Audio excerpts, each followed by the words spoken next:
As you can see on the screen, ang ating pong tatalakayin sa umagang ito ay ang Leviticus 25 bilang pagpapatuloy po ng pag-aaral natin sa aklat ng Leviticus.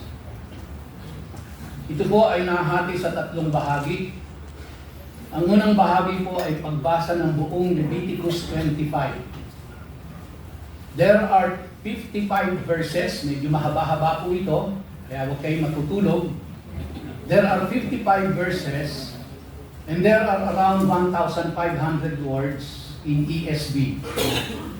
And at a normal pace of 200 to 300 words per minute, matatapos po nating basahin yung buong Leviticus ng 9 minutes and 42 seconds.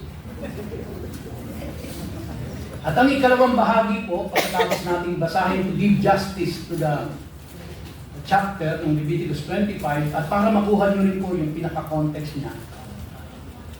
Huwag po kayo mag-alala dahil isa-summarize ko yun, yung buong Leviticus 25.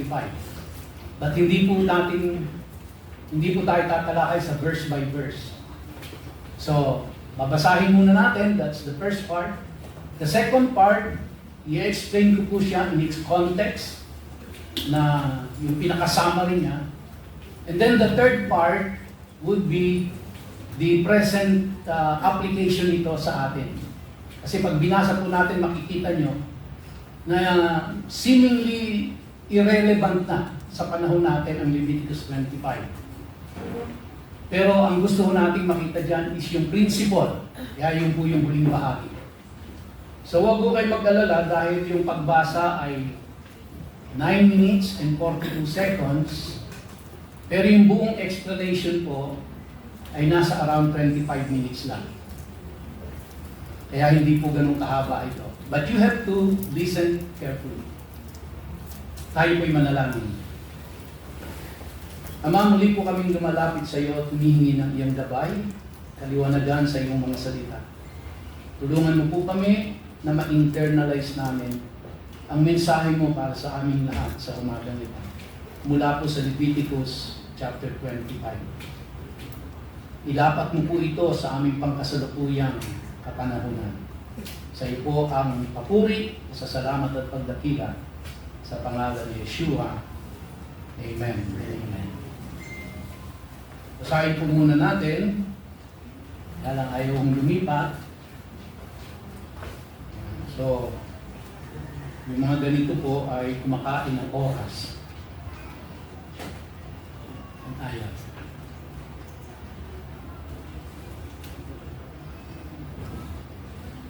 Balik lang ako. May baterya ba ito?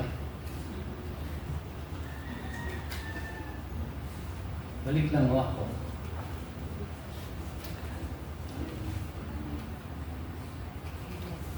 Ayan.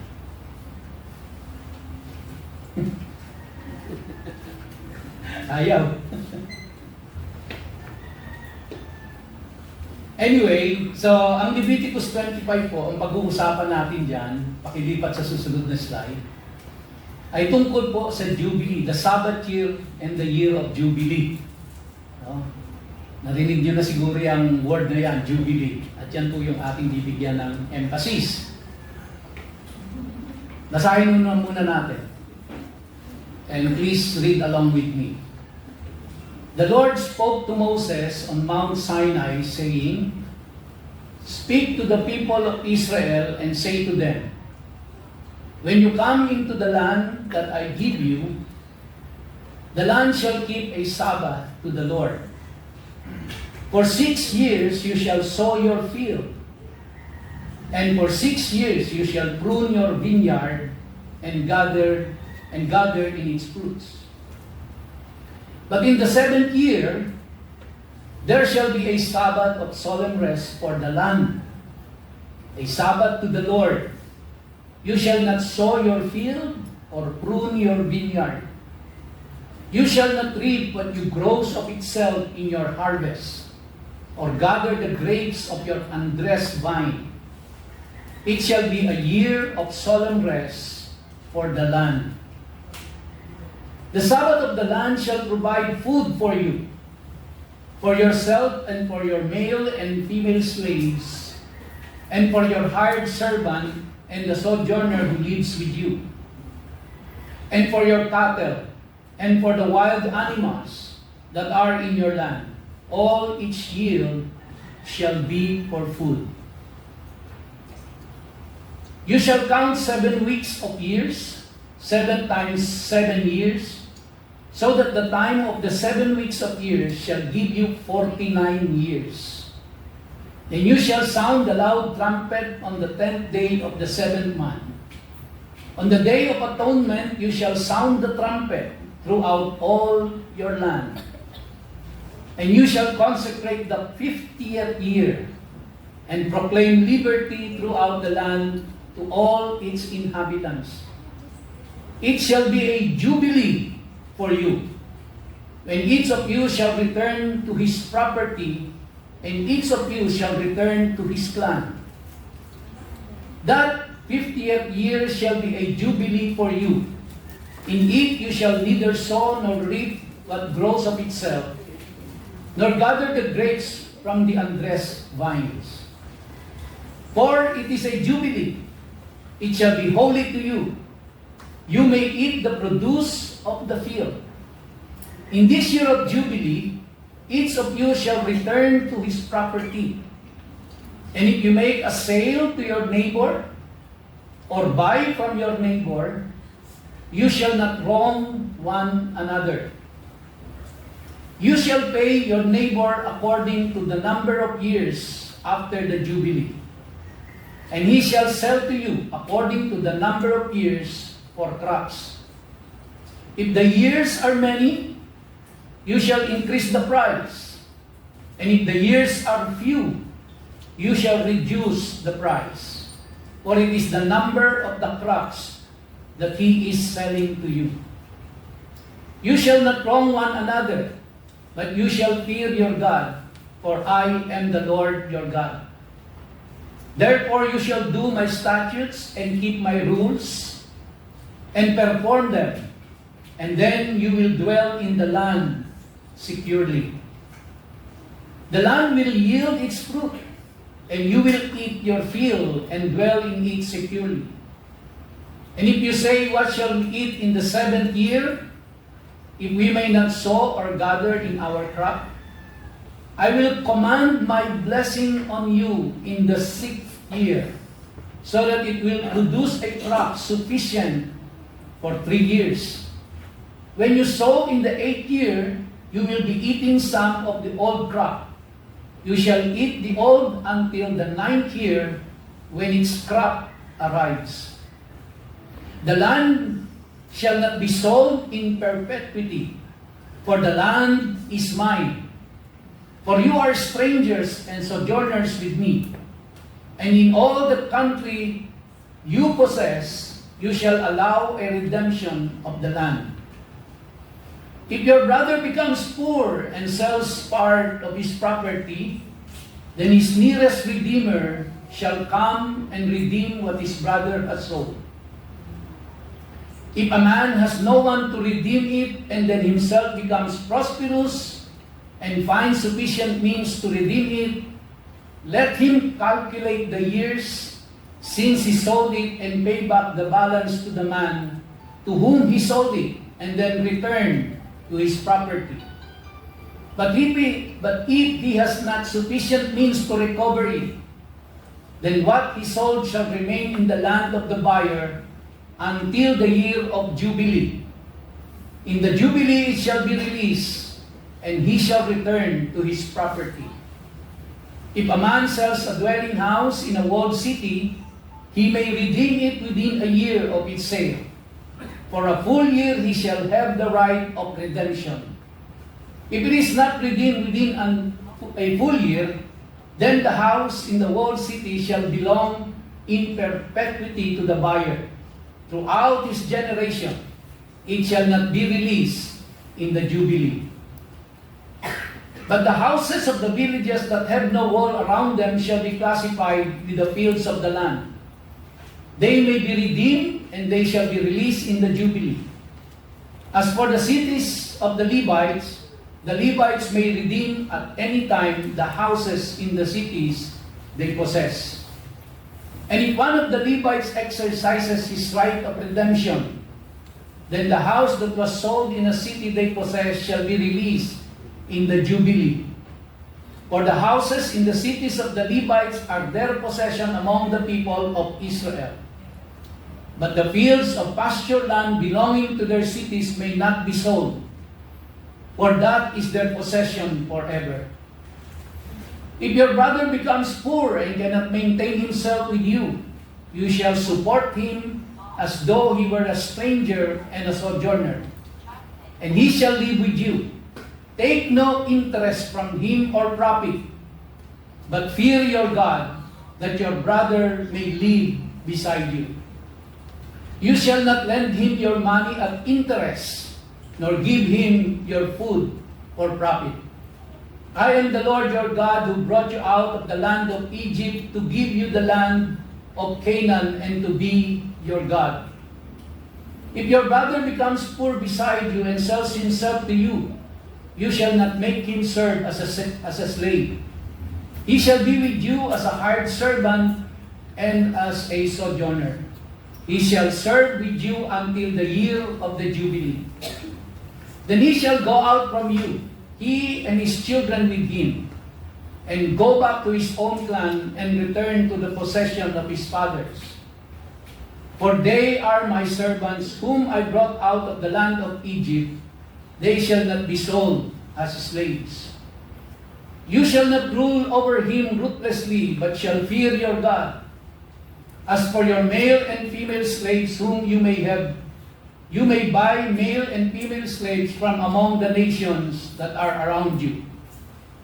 You may also buy from among the strangers who sojourn with you and their clans that are with you, who have been born in your land, and they may be your property. You may bequeath them to your sons after you to inherit as a possession forever. You may make slaves of them, but over your brothers, the people of Israel, you shall not rule, one over another ruthlessly. If a stranger or sojourner with you becomes rich, and your brother beside him becomes poor, and sells himself to the stranger or sojourner with you, or to a member of the stranger's clan, then after he is sold, he may be redeemed. One of his brothers may redeem him, or his uncle or his cousin may redeem him, or a close relative from his clan may redeem him, or if he grows rich, he may redeem himself. He shall calculate with his buyer from the year when he sold himself to him until the year of Jubilee. And the price of his sale shall vary with the number of years. The time he was with his owner shall be rated as the time of a hired servant. If there are still many years left, he shall pay proportionately for his redemption some of his sale price. If there remain but a few years until the year of Jubilee, he shall calculate and pay for his redemption in proportion to his years of service. He shall treat him as a servant hired year by year. He shall not rule ruthlessly over him in your sight. And if he is not redeemed by these means, then he and his children with him shall be released in the year of Jubilee. For it is to me that the people of Israel are servants. They are my servants whom I brought out of the land of Egypt. I am the Lord, your God. Amen and amen. Well, siguro po, kalahati sa inyo ay nawala na sa ating binabasa sa haba. At mukhang hindi naman po siya relevant sa atin kung ating pong pagsusuriing mabuti. So muli po, magandang araw sa ating lahat. Sa ating pag-aaral ng Leviticus 25, makikita po natin ang isang napakagandang larawan ng puso ng Diyos.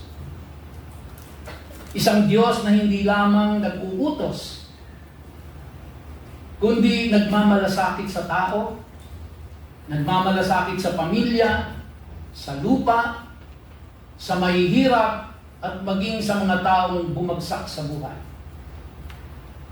Ang tinatawag na Jubilee ay panahon ng pagpapahinga, pagbabalik, pagpapalaya, at pagpapanumbalik. Ngunit higit pa ito sa isang sinaunang batas ng Israel.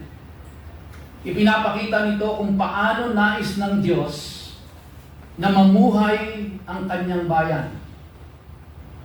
Habang pinag-aaralan natin ito, hindi lamang natin itatanong, ano ang Jubilee? Kundi ano ang ibig sabihin ng Jubilee sa buhay ko ngayon?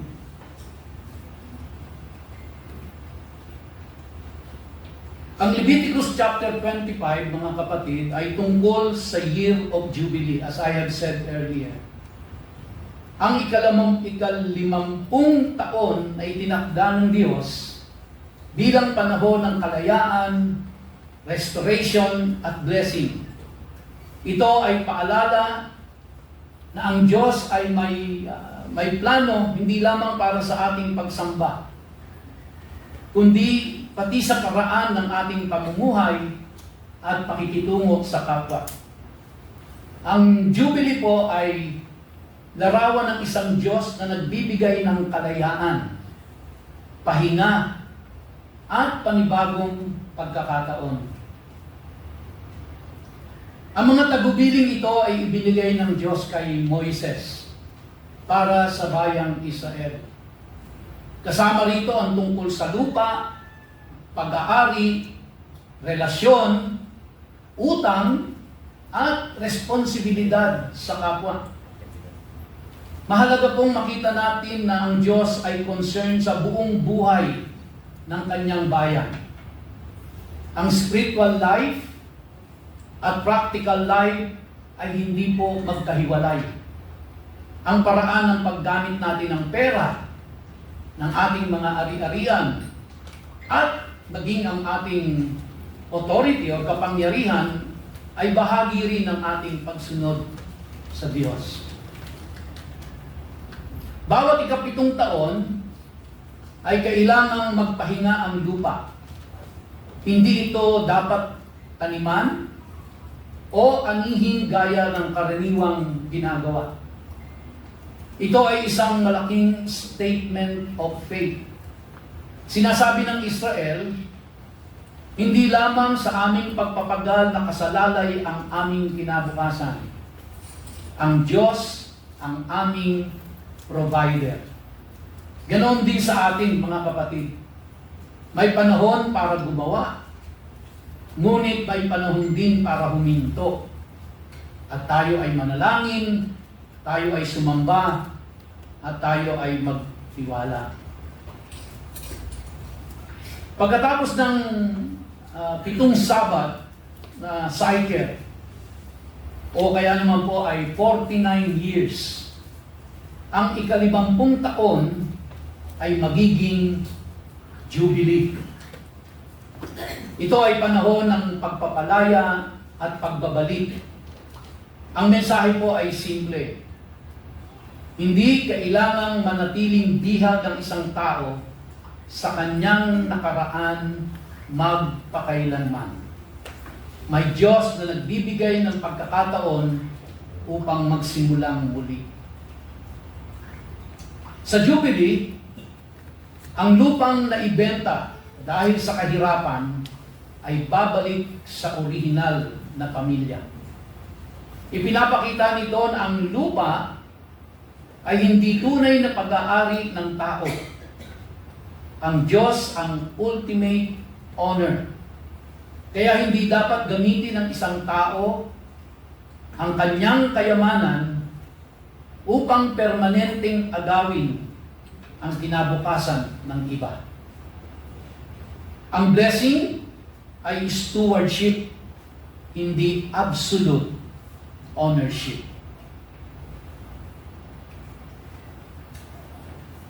Kasama sa Jubilee, ang pagpapalaya sa mga Israelitang naging alipin dahil sa kahirapan at pagkakautang.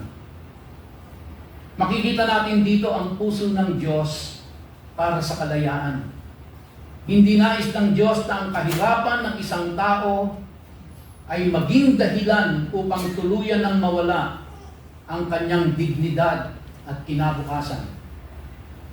Ang Jubilee ay nagsasabing may pagkakataon para makalaya at makabalik. Kung napilitan ng isang tao na ibenta ang kanyang lupa dahil sa financial need, may paraan upang ito ay matubos o mabawi. Ipinapakita nito na ang Diyos ay nagbibigay ng mekanismo para sa restoration. Hindi lamang siya concerned sa present problem, concerned din po siya sa future ng isang tao. Ang layunin ay hindi pagsasamantala, kundi restoration. May pagkakaiba sa pagitan ng mga ari-ariang maaaring bilhin at ng lupang ipinagkaloob ng Diyos sa Israel bilang inheritance. Ang mahalagang prinsipyo ay ito. Ang inheritance mula sa Diyos ay meron pong sacred value. Sa buhay natin ngayon, kailangan nating tandaan na may bagay na hindi dapat ipagbili kapalit ng pansamantalang pakinabang.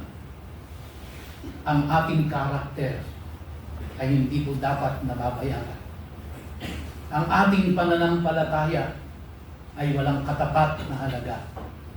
Ang ating pong pamilya, ang ating pong integridad ay walang katumbas na pera. At higit lalo sa lahat, ang ating pong relasyon sa Diyos ay hindi dapat nabebenta. Ang pagsunod sa Diyos ay may kasamang reverence. Hindi maaaring sabihin natin, mahal natin ang Diyos, habang sinasamantala naman natin ang ating kapwa. Ang fear of the Lord ay nagtuturo sa atin na maging makatarungan, tapat, at maawain. Kapag tunay nating kinikilala ang Diyos, nagbabago ang paraan ng pakikitungo natin sa ibang tao. Makikita natin ang 5 pangunahing tema dito po sa sa Leviticus 25. Nandiyan po yung God's ownership, yung pong rest, yung liberty, yung restoration, at stewardship.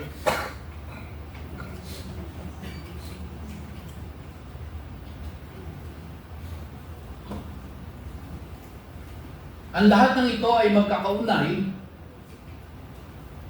dahil ang Diyos ang may-ari.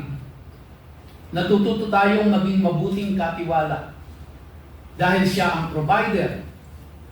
Natututo tayong magpahinga dahil siya ang Diyos ng kalayaan. Natututo tayong magpalaya at dahil siya ang Diyos ng restoration, nagiging restorers din tayo. Dito natin makikita ang mas malalim na fulfillment ng Jubilee sa ating Panginoong Jesucristo. Si Jesus ay dumating upang magdala ng kalayaan sa mga bihag, pag-asa sa mga broken, at kapatawaran sa mga makasalanan.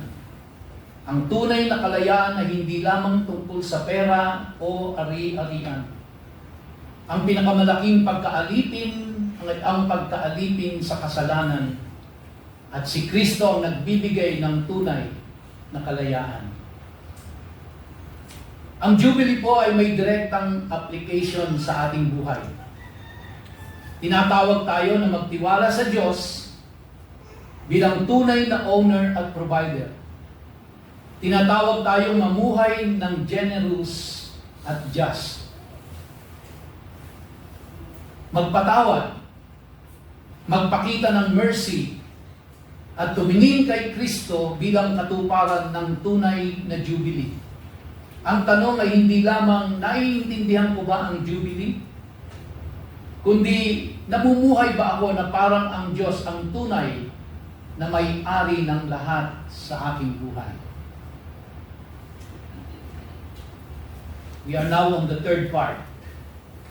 Ang susunod ng mga slides ay nagdadala sa atin mula sa biblical principle patungo sa practical na pamumuhay ngayon. Ang pangunahing mensahe ng presentation ko ngayon ay God owns, we steward it. God gives rest, we trust Him. God restores, we become restorers.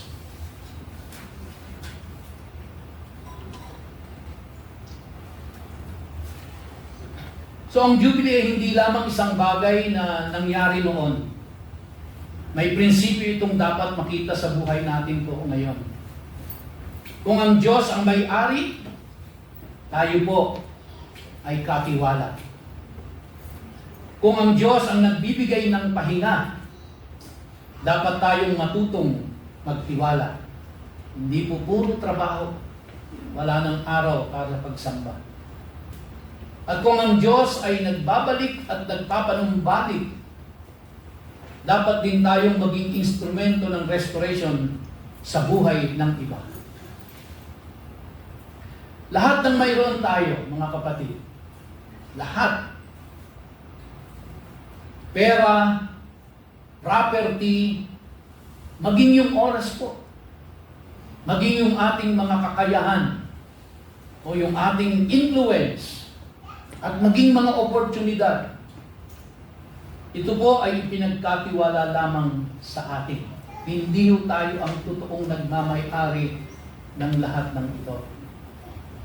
Kaya po, sa halip na sabihin natin, akin ito, dapat nating itanong, Panginoon, paano mo nais gamitin ko ang ipinagkatiwala mo?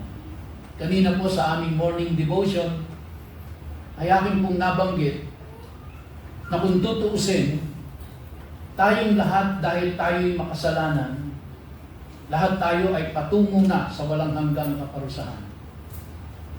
At wala ni isa man sa atin ang kayang bayaran ang malaki nating pagkakautang. At kung tutuusin po, tayo ay pag-aari na ni Satanas. Ngunit dahil sa habag ng Diyos, dahil sa kabutihan ng Diyos, dahil sa Kanyang pag-ibig sa atin, Siya ang nagbayad ng napakalaki nating pagkakautang na hindi natin kayang bayaran. Tinubos niya po tayo. At ang ipinantubos niya ay ang buhay ng sarili niyang anak, ang Panginoong Jesucristo. Kaya kung ating pong pag-iisipan ng malalim, ang tunay na nagmamay-ari na po sa atin ay hindi na ang ating mga sarili. Hindi natin pag-aari ang sarili natin. Tayo po ay pag-aari na ng Diyos. At kung tutuusin po, walang ibang dapat masunod sa buhay natin kundi ang Diyos lamang. Dahil Siya po ang nagbayad, Siya ang tumubos, Siya ang nagbuwis ng buhay upang ikaw at ako na isang makasalanang hindi kayang bayaran ang napakalaki nating pagkakakutang ay mapalaya mula sa kamay ni Satanas. Kaya ikaw, kapatid, ako at ikaw na nanampalataya sa Panginoong Jesucristo, hindi ka na pag-aari ng dyablo. At pwede mo po yung banggitin everyday sa iyong paggising pa lamang. I don't belong to the devil anymore. I've been redeemed by the blood of Jesus Christ. I don't belong to Satan anymore. I belong only to God. At dahil ikaw ay Kanyang pag-aari, Siya lang po ang merong karapatan sa iyong buhay. Kaya ang dapat talagang nasusunod sa buhay natin ay walang iba kundi ang Diyos dahil siya ang nagpalaya sa atin. Ito po ang mensahe ng Jubilee. So ang tamang understanding ng ownership ay nagbubunga ng tamang stewardship.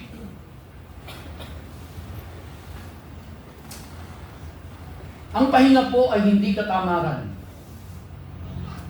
Dahil po sa tindi ng pangangailangan natin sa araw-araw, madalas po ayaw na nating magpahinga, pati linggo. Na dapat ay araw ng pagsamba, magtatrabaho pa rin tayo.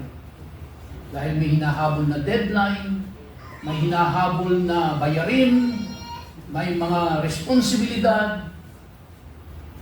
Kaya madalas po ay nasasabi natin, Lord, naiintindihan mo naman siguro ako. Pero pag ganito po ang ating pangangatiran, ito ay kawalan ng pagtitiwala na ang Diyos ang magkakaloob ng iyong pangangailangan. Bigay mo lang ang oras na para sa Kanya.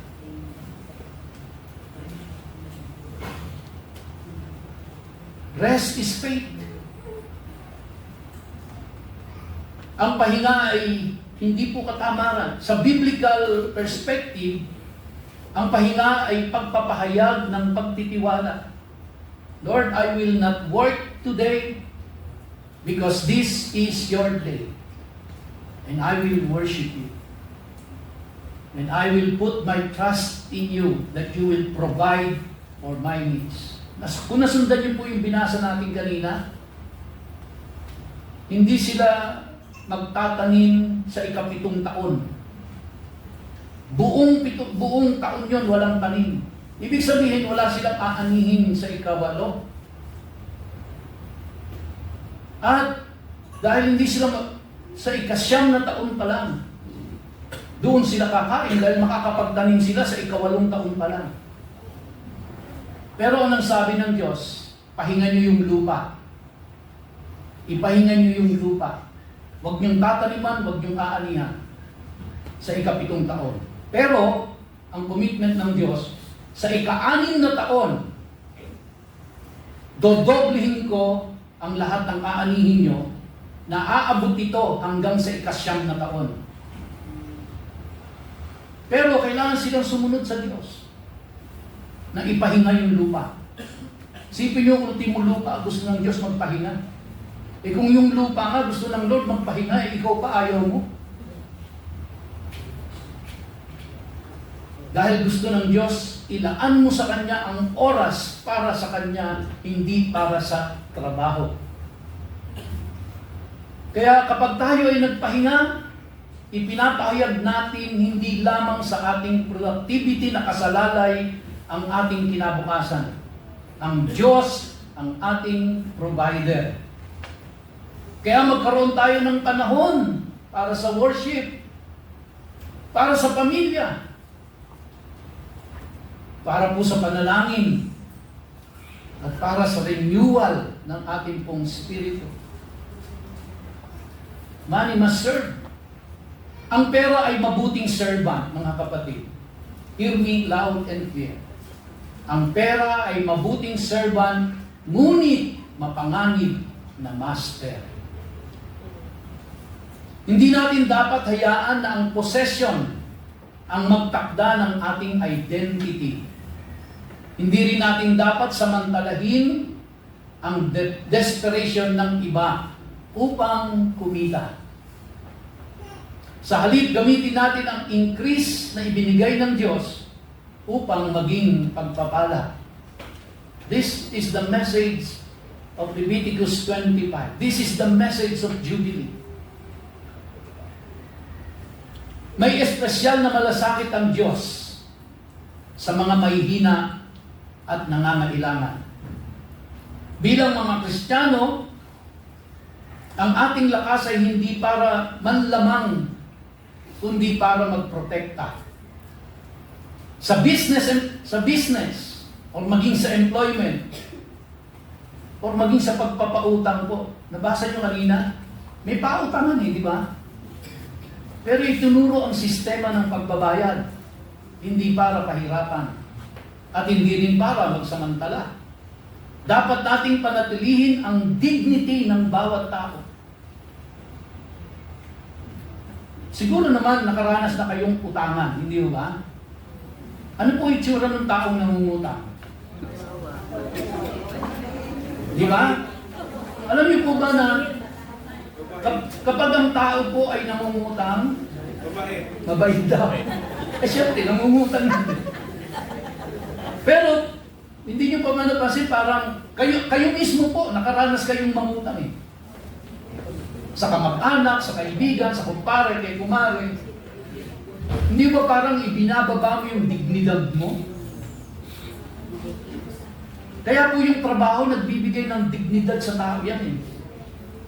Pero kapag ikaw ay nangungutang, parang, di ba ho, hiyang-hiya ka eh. Kaya tayo naman po na may kakayahan na tumulong, ang sabi po ito sa binasa natin, huwag mo nang patubuhan. At huwag mong hayaang mawala ng dignidad yung taong umuutang sa iyo. So ang tunay na lakas ay ginagamit upang magtayo at hindi po para manira. Tinataman po talagang meron pong malungkot na aspeto ang pagpapautang dahil pagka minsan, pag sinisigil mo na, galit na sa'yo. But that's the reality of life. Pero ang itinuturo ng Diyos sa atin through this message in Jubilee, bigyan mo ng dignidad ang sarili mo, bigyan mo ng dignidad ang kapwa mo.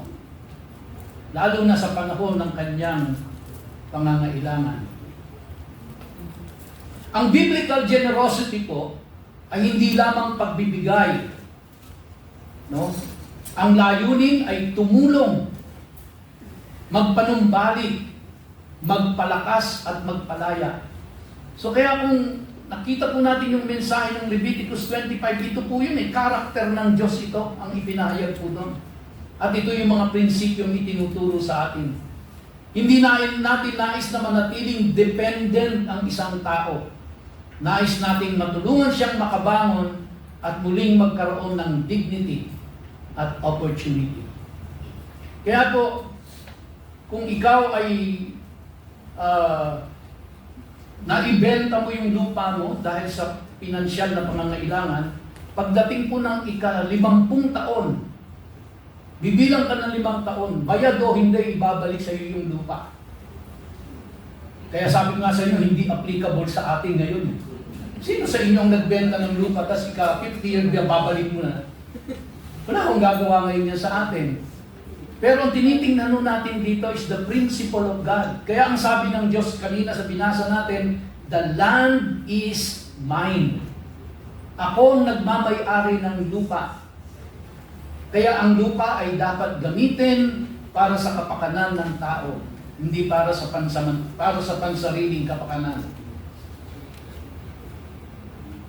Now, ang pinipika po natin dito is the principle na pwede po natin gamitin sa panahon natin ngayon. At ito po yung aking binabanggit ngayon. Give people a path back. Ang failure ay hindi kinakailangan maging final chapter ng buhay ng isang tao. Lahat po tayo nagkaroon somehow ng mga failure sa buhay natin. Pero hindi po dapat ito ang maging final chapter ng buhay natin. Bakit? Kasi nandyan po ang Diyos. May mga taong nawala ng negosyo. Bumagsak. Meron pong nawala ng pera. Tinakbo. Or mga nasirang relasyon. Mga oportunidad na nawala. Or kaya naman ay direksyon. Ang iglesia ay dapat maging lugar kung saan ang isang taong nadapa ay maaaring makaranas ng truth, compassion, at restoration. Hindi po tayo dapat maging mapanghusga sa ating kapwa. Ito po ang tinuturo ng Jubilee.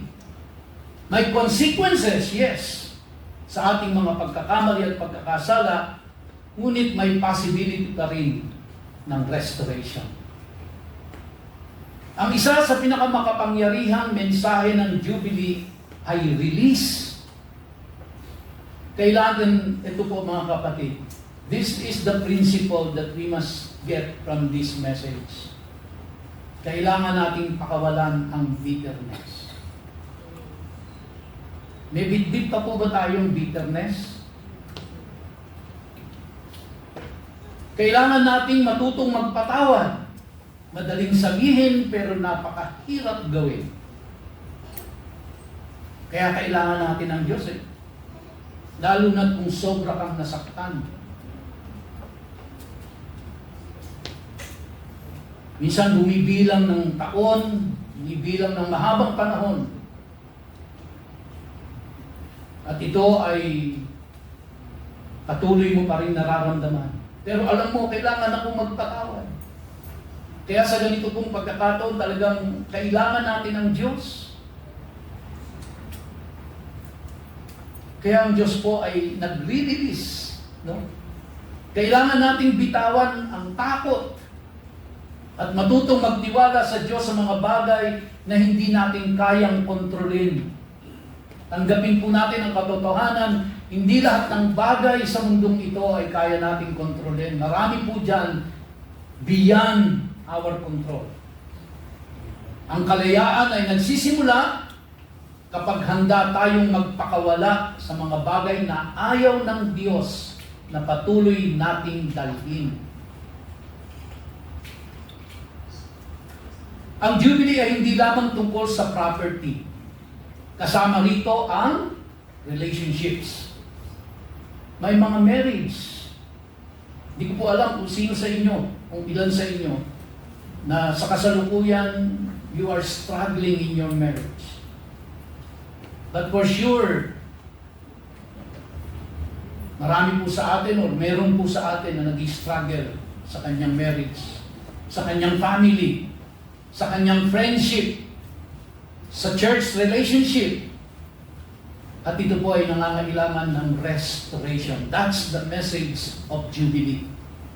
Ngunit ang tunay na restoration ay nangangailangan ng truth. Nangangailangan din po ng repentance. Nangangailangan ng pagpapatawad. Nangangailangan ng pagpapakumbaba. At kung minsan po ay nangangailangan ito ng mga wise boundaries sa buhay natin. Hindi natin ipinagdiriwang ang pagbagsak ng iba. Tinutulungan natin silang muling makabangon. Ang ating pananampalataya ay hindi po natatapos sa Sunday worship. Kung paano tayo magbayad, magpresyo, gumawa ng kontrata sa mga may negosyo, maningil sa mga nagpautang, at maglingkod ay bahagi ng ating Christian witness.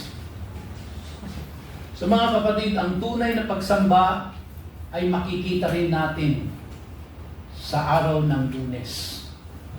Ang trabaho ay maaaring maging worship o ang negosyo ay maaaring maging worship kapag ginawa natin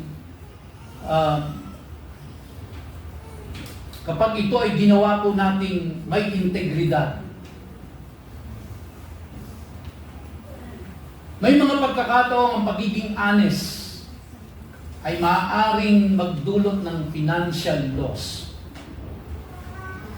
Ngunit hindi natin dapat ipagpalit ang karakter. Katulad ng nasabi ko kanina, hindi nabebenta ang karakter para sa temporary profit. Mas mabuting mawalan ng pera kaysa mawalan ng integridad. Pero alam naman ho natin sa panahon natin ngayon, wala nang pakialam sa integridad basta merong mali-mali ba. Kapag dumating ang pagkakataong pumili sa pagitan ng compromise at obedience, mga kapatid, piliin lagi natin ang Diyos.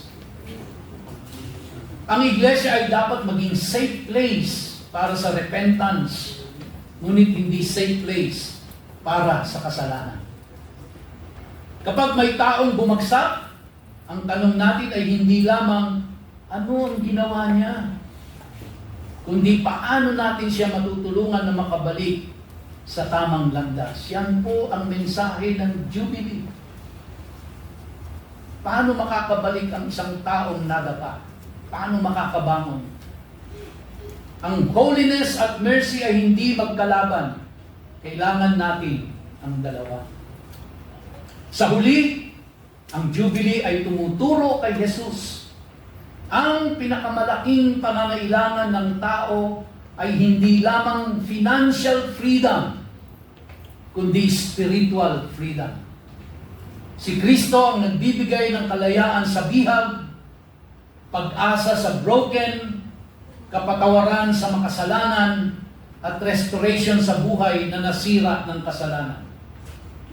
Kung ang anak ang magpapalaya, ang Panginoong Jesucristo, tunay tayong magiging malaya. Ang Jubilee ay dapat maging lifestyle. Rest. Huminto at kilalanin ng Diyos. Trust. Umasa sa Kanyang provision. Release. Bitawan ang mga bagay na ipinabibitaw ng Diyos. Hindi lamang natin pinag-aaralan ang Jubilee, dapat natin itong isabuhay. May 4 pang practical expression ang Jubilee. Unang-una po, restore. Tumulong sa taong makabangon. Redeem, magligtas sa halip na manamantala. Share, or maging pagpapala sa iba.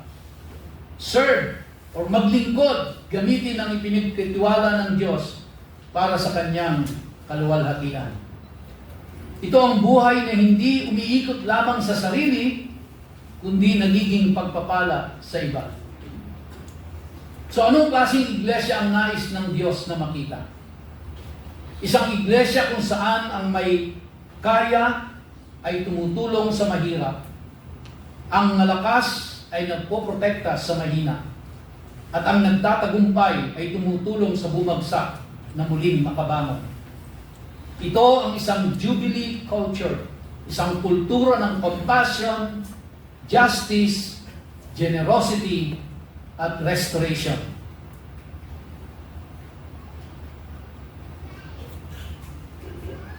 Ang Jubilee culture ay hindi lamang tungkol sa financial restoration. Ang mga pinatawad ay natututong magpatawad. Ang mga pinagpala ay nagiging pagpapala. Ang mga broken ay nakakahanap ng lugar kung saan maaari silang muling buuin. Ito ang klase ng iglesia na hindi lamang nagsasalita tungkol sa grace, kundi nagpapakita ng grace sa aktual na buhay.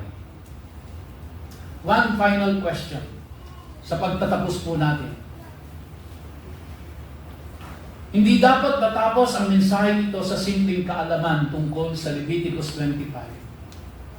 Ang tunay na tanong ay, ano ang magiging itsura ng Jubilee sa buhay ko? Ano ang kailangan kong i-release? Anong kailangan kong pakawalan?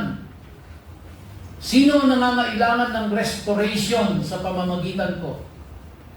Ano ang pinagkatiwala ng Diyos na kailangan kong gamitin ng mas mabuti? At saan ako tinatawag ng Diyos na higit na magtiwala sa Kanya? Tayo pong lahat ay yumuko, mga kapatid.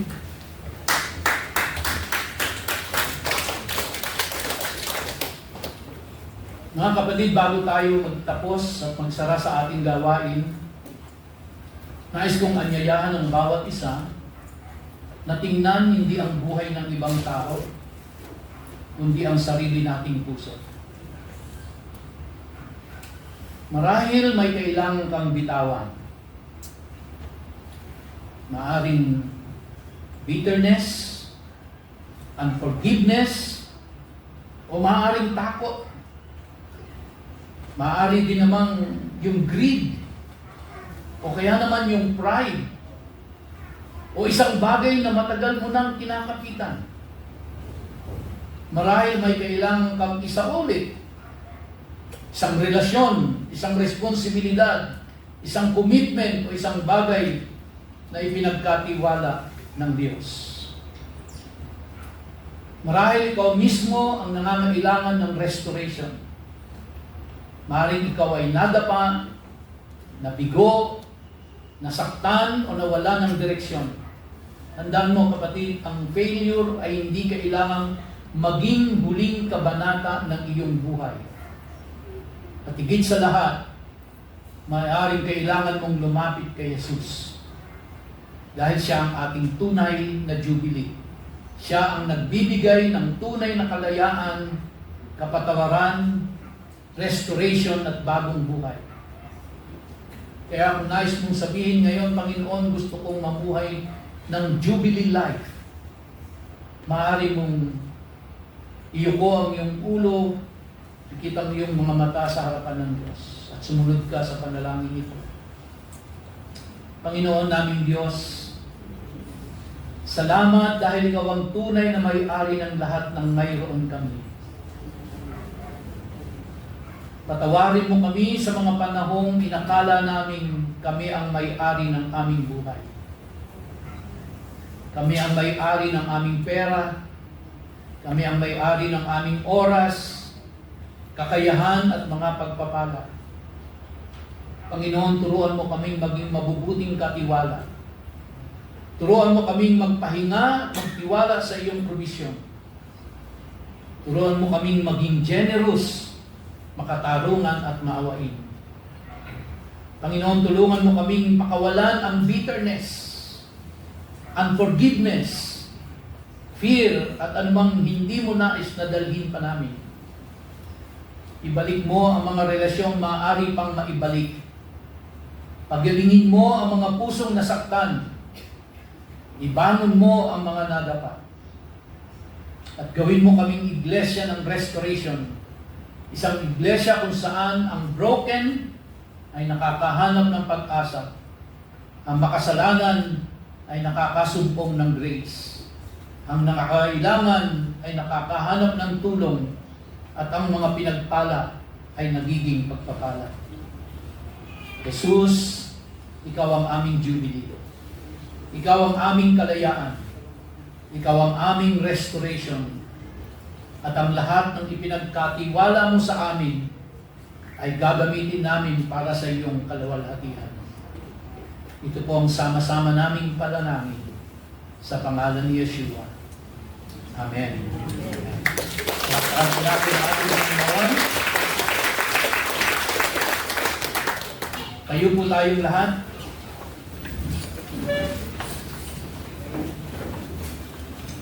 Dakilang Diyos, aming Ama, salamat sa matagumpay na gawain ngayong araw ng linggo. Salamat sa mensahe mo para sa bawat isa sa amin. Pagpalain mo ang buo naming isang linggo at ikaw ang masunod sa buhay namin. Sa iyo ang lahat ng kapurihan, ang lahat ng kalwalhatian, sa pangalan ni Yeshua. Lahat po ay magsabi ng Amen. God bless you po in the name of the Father, and of the Son, and of the Holy Spirit. Tapos na po ang ating gawain. Pagpalain tayong lahat ng ating Panginoon.